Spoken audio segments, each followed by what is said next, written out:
We're going to finish our introduction unit on communication with a discussion of culture in communication. We've talked about sort of the origins of communication and what makes up communication. We've talked about nonverbals and verbal communication, and we're going to end with culture and how culture impacts communication. There's one other factor that impacts communication, and that's gender. And we'll spend some time talking about gender when we talk about relationships in a later unit. So culture will be our final idea that impacts communication and the discussion thereof. So make sure you're taking notes on your study guide during this lecture. So when we talk about culture, here's how we define culture. Let me just slide that up a little bit. We define culture as the rules of living and functioning in a particular society. So if you think about what that encompasses, it's the way you talk, the way you behave, the way you dress, the way you think. All of that is often influenced by the culture. And culture, often we associate culture with race, and that's actually diversity, the unique differences of people, and that could be race or gender or other things like that. But culture is actually your behavior more than it is your origins. So think about the culture, the Utah culture versus the California culture versus the Kaysville culture versus the Ogden culture, right? When you think about even within a state and cities or even different parts of Kaysville, there's a different way, an expectation and rules for living and functioning in a particular society. So more than you actually realize, your culture has changed and influenced how you communicate and who you are. And the best way to realize how much of an impact culture has had on you is to look at other cultures and get to know other cultures and see the differences and reflect back on your own. From culture comes cultural rituals. So cultural rituals are practices, behaviors, celebrations, traditions that are common to people, organizations, and institutions. So every culture, whether it's the Davis High culture or your religion's culture or your family's culture, has cultural rituals. And they are just markers of a culture, the celebrations, the traditions, the behaviors, all of that. That plays a part in your culture. So when we talk about culture itself, Hofstede was a theorist who kind of came up with some cultural values, and he has 5 dimensions, but he also talked about first what high and low context means. So within a culture, you can have high or low context communication, and that's culturally driven. So low context would be a focus on the information and the specific formats in which the information is provided. So people from a low context culture need information conveyed logically, and they put less emphasis on nonverbal. So while we've talked about nonverbal being a really important factor for our communication, we're a low context culture. We want straightforwardness and abruptness, and we want the information. And we don't necessarily worry about the situation. We worry about the words. And that makes, the United States, a low context culture. On the opposite, high context cultures really focus on the relationship, the status of the person you're talking to, the influence, their knowledge.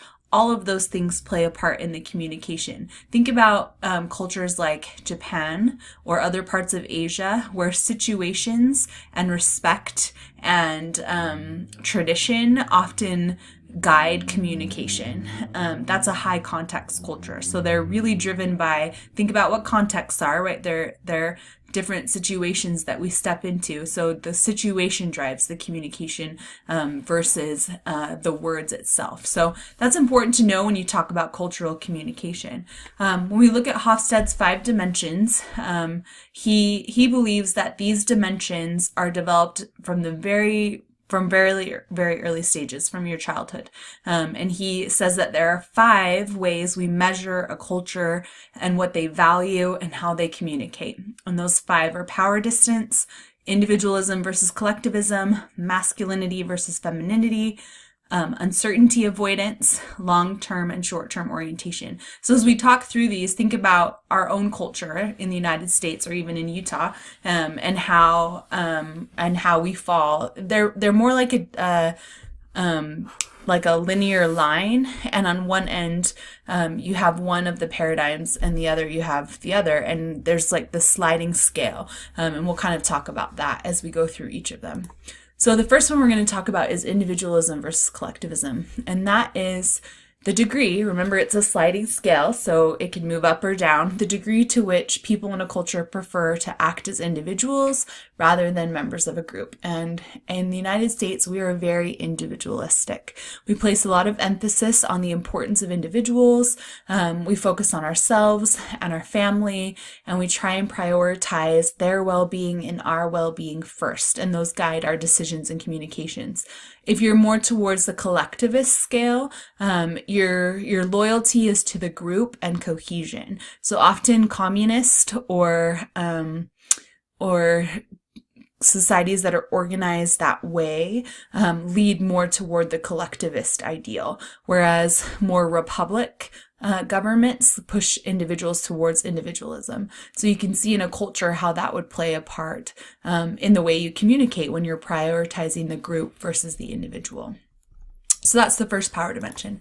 The second is power distance. So again, a sliding scale. Think about the degree of inequality among people, which the population of a country considers normal. So if there's equal opportunities for all, then it's going to have a low power distance, and that's the United States. So we are all considered relatively equal. You can start from the very bottom, and through equal opportunities, you can gain power, right? If you really wanted, you can be the president of the United States or a president of a corporation or own your own business. So you are able to get and maintain power really easily. So there's a low power distance.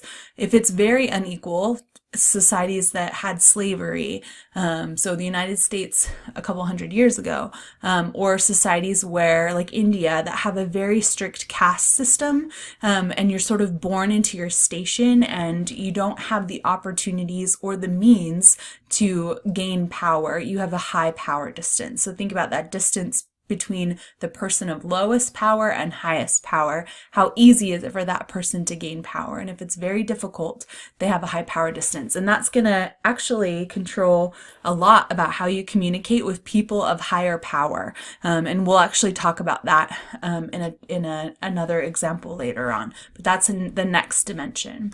The third dimension is uncertainty avoidance, and this is the degree to which people in a culture or country prefer structured over unstructured. So how well do they deal with uncertainty? How much do they avoid uncertainty? So, for example, United States is very low uncertainty avoidance. We don't mind if things are not spelled out, or tradition doesn't dictate behaviors. If you're very high uncertainty avoidance, different is dangerous. You don't handle change well. There are lots of rules and policies. Singapore is an example of a high uncertainty avoidance culture. Things are very clear, very spelled out, lots of rules for everyday behavior. And in a low uncertainty avoidance, there's more room for creativity, and different is to be explored and curious. And I think you can see how that's become more and more a part of our cultural communication in the United States. The fourth is masculinity versus femininity. They often try and attribute one of those characteristics, which are somewhat stereotypical, but decide if the country is more masculine, assertive, competitive, sometimes even aggressive, sensitive is the femininity, relating to others. The United States, we are a masculine culture. We often come across as aggressive and competitive and seem to want to control and be in charge, which again are stereotypical gender roles, but it was Hofstede's dimension about 25 years ago. I think there would be some more politically correct ways to redefine that dimension, but for now, that's what he's indicated it to be, and it's done by verbal and nonverbal choices. The final way to evaluate a culture is by their long-term and short-term orientation. So is a country long-term minded, or a culture, are they oriented towards the future, to their generations that come, or are they more short-term, fulfilling social obligations in the present? A lot of efficiency, things like that. So the United States is a short-term orientation. We definitely are about, living in the moment, taking care of needs now, maybe not so much working towards the long term. So those 5 dimensions are the way that Hofstede says you evaluate a culture, and you decide what they value and how they communicate. Then in turn, when you meet someone from that culture, or you look at your own culture in comparison, you can see how that drives your communication and who you are actually, because of these dimensions and the way that they were formed. So how do you then improve communication between communities and cultures and societies? The first thing is to avoid something called ethnocentricity. And this is the idea that your culture is better and that you have the better way. Instead, you want to adopt what's called cultural relativism. And this is the idea that cultures are different but not deficient. And I had this experience firsthand. After my first year teaching way back in 2006, I volunteered for the summer in some Ecuadorian orphanages in South America. So I went down to South America, and I spent 3 months helping and taking care of children that were from Ecuador. And it was, and the orphanages were run by Catholic nuns, which was a little bit outside my cultural experience. Not only that, they were in Spanish, and trying to understand the way the Ecuadorian people raise children and take care of orphans was a little bit of a cultural adjustment.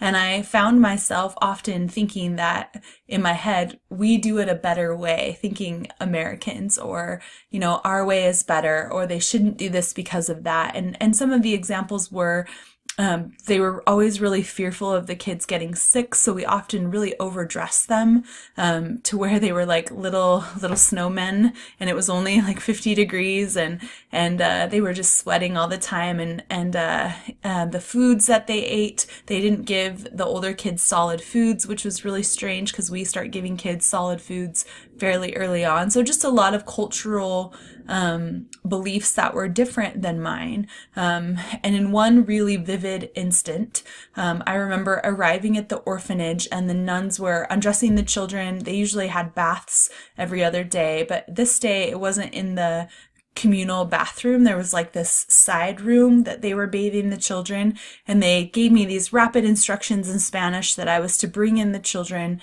and they laid them in this water with oil, and the kids were screaming the whole time, and the nuns said a prayer of some kind in Spanish while sort of hitting them with these branches and herbs that were soft, but definitely like kind of hitting the kids in particular places, like their arms and their legs. And our guide told us that this was a prayer to a patron saint of orphans. And they did this to the orphans every month as a form of protection. And that was a really strong cultural belief. And we weren't allowed to wash the kids. They had oil and like some of the flowers stuck to them, and we weren't allowed to take those off. We had to dress them with that stuff on them. And it was such a unique experience where I thought, like, culturally, this is very different than anything I've ever experienced. But really coming to the mindset of it's just different. It's not deficient. The kids weren't in any danger. And that was a religious and cultural belief that I didn't fully understand. And I felt that was, important to them, and that I needed to accept and understand. So as you travel and experience other cultures, have roommates from different places, it's going to be really hard not to become ethnocentric and to think that we're better or our ways are better, and instead avoid more of this cultural relativism where you focus on what's different but not deficient. You're going to At the end of this PowerPoint, you're going to pause and watch a TED Talk, The Danger of a Single Story. And she'll talk about this idea of getting to know people for their story, and not one story, but many. So after this last slide, you'll go to that TED Talk. The last slide just talks about how to be culturally competent.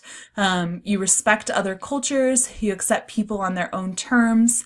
Education is key. Learn more about them. Avoid that ethnocentricity by judging people by your standards. Value contributions made in the world by all kinds of cultures, and share your own with others, and that will really increase your competency. So you're going to now do 2 tasks which will help broaden our understanding of cultural communication. The first is that TED Talk, and you can see on your handout that that's the second task. You're going to watch the TED Talk and answer the questions, and then when you finish with the TED Talk, I have a chapter for you to read out of Malcolm Gladwell's book, Outliers.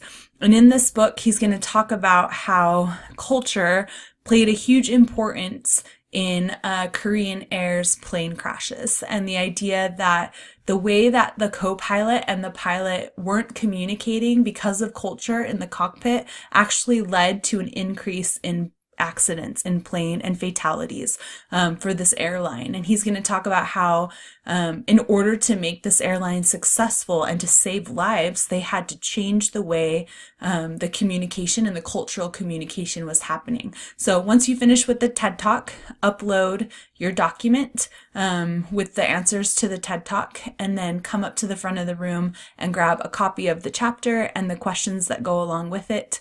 And it will take you the rest of today and a little bit of tomorrow to read this chapter, but I think you'll find it really interesting. Malcolm Gladwell has a great way of telling a story, and you'll see that he references Hofstede's cultural dimensions in his book.